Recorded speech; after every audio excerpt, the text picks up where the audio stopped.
What's up, Barnhill family? And welcome back to the channel. Yo. So, Nick, the grudge match is over. Roommates Gone Bad has come to a conclusion.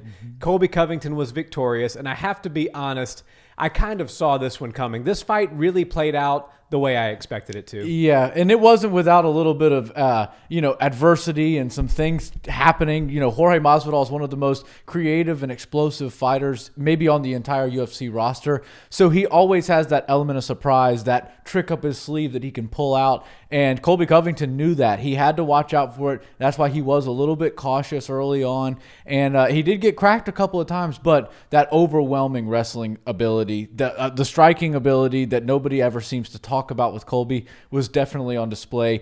His mixing it up with the martial arts of striking and taking down is really, really impressive. The way he backed up Jorge up into the cage and just implemented the game plan that he wanted to come in with was actually really something impressive. It was a thing of beauty, and a lot of people actually commented when we did the predictions video that their take is not only is Colby going to out-wrestle Jorge, he's also going to out-strike him.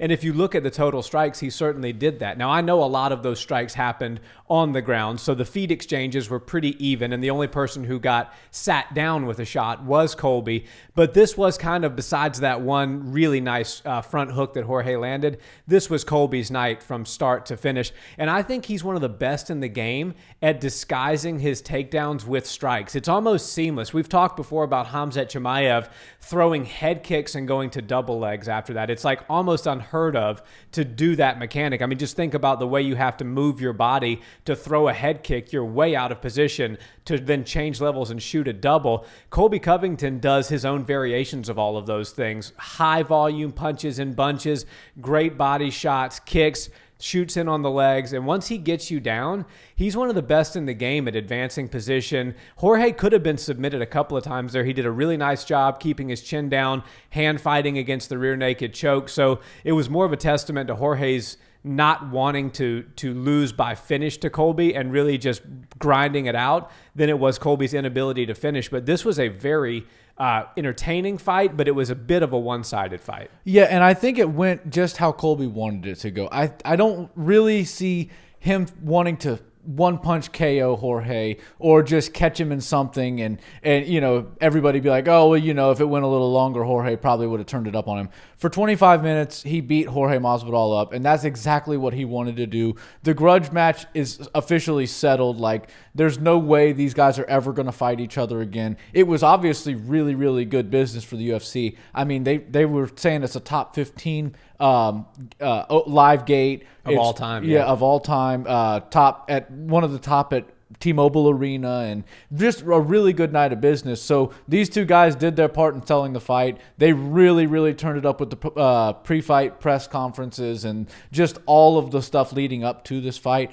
But I have to say, I think the fight lived up to the hype. There was a lot of moments where I'm sitting on the edge of my seat going, oh my God, is Jorge about to turn something crazy up? He started the fight not only with the Askren knee, but with a kick at the end of it. Yeah. Like, if he would have landed that, it would have just been the absolute craziest thing the world's ever seen. Jorge Masvidal would go down as the most special and creative fighter that the world's ever seen. And with like 2 knockouts in 3 seconds, I mean, nobody's ever going to touch some record like that. So I was really, really happy with how the fight went. I think Colby did exactly what he needed to do.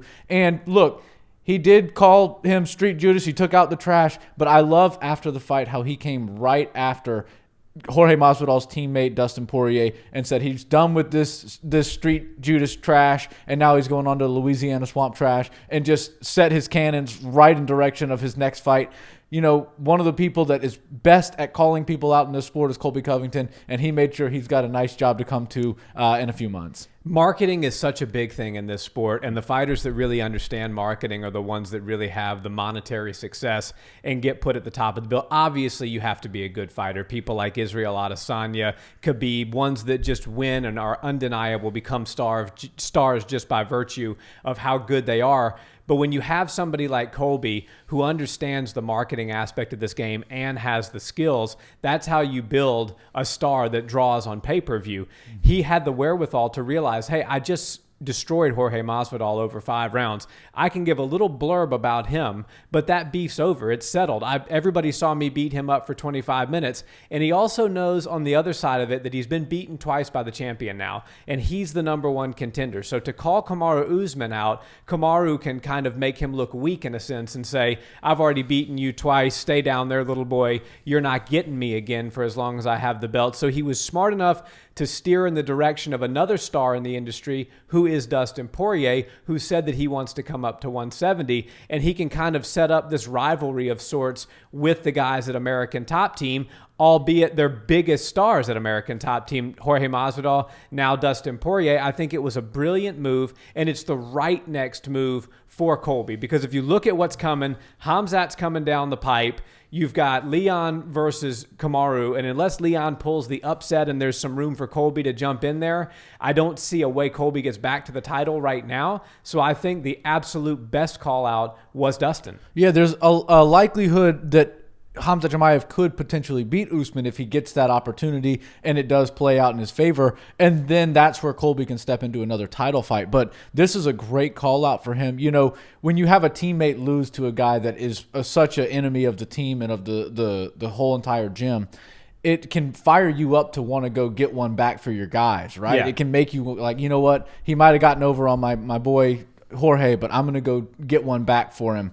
And there's so many things in common with Jorge, Colby, and Dustin in that they've all had 2 title fights. They've all had they're 0-2 in their last 2 title fights, and they were all pretty recent. So Dustin, after he lost the second title fight basically in a row, he was like, you know what, I don't know if I'm going to come back to 155. I'm looking at maybe 170. Colby's the perfect matchup. Not only would that be a major fight that's probably not for a title, but a number 1 contenders matchup for Dustin to move right into the welterweight division.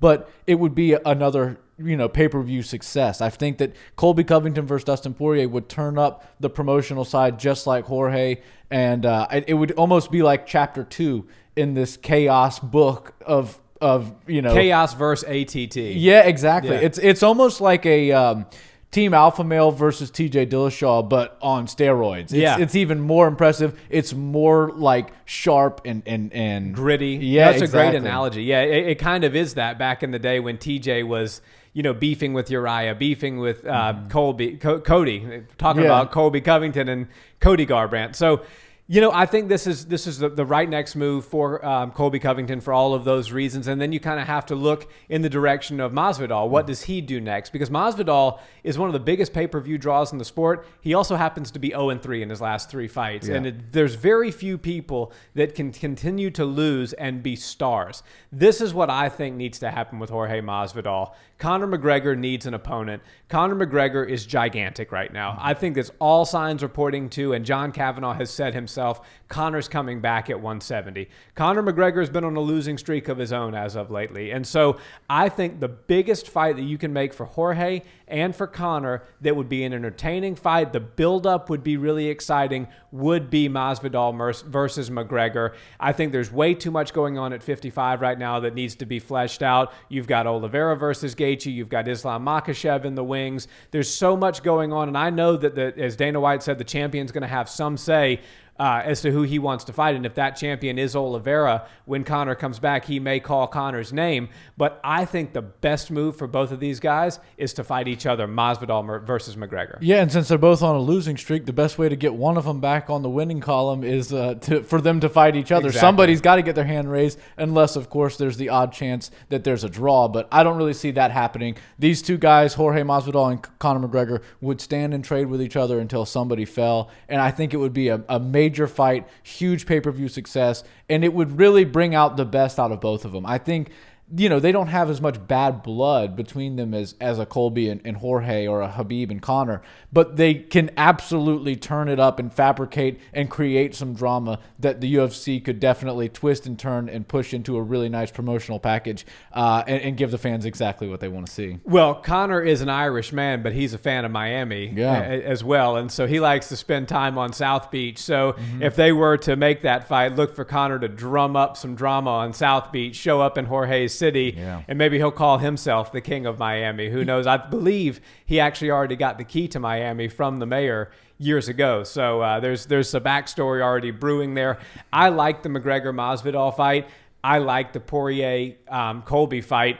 Wouldn't it be crazy to see those two fights on the same card? It would be really amazing, and I'd love to see that. But those 4 guys are 4 of the biggest names in the entire sport, and that's too much money to put on. The rest of the card would be literally no names, and like they'd have to go pull people from the amateur ranks to make their pro debut and pay them very, very little money just to make sure they got those 4 superstars enough money on the top of the bill. But I would love to see it. I doubt it would happen on the same card, but I do think that those 2 options are some of the best options for Colby and Jorge after this fight. Yeah, I totally agree. Guys, thanks so much for watching this video. Drop us a comment. Let us know what you thought about Colby Chaos Covington's performance and who he and Jorge Masvidal should fight next. Until the next one, have a great day. Peace.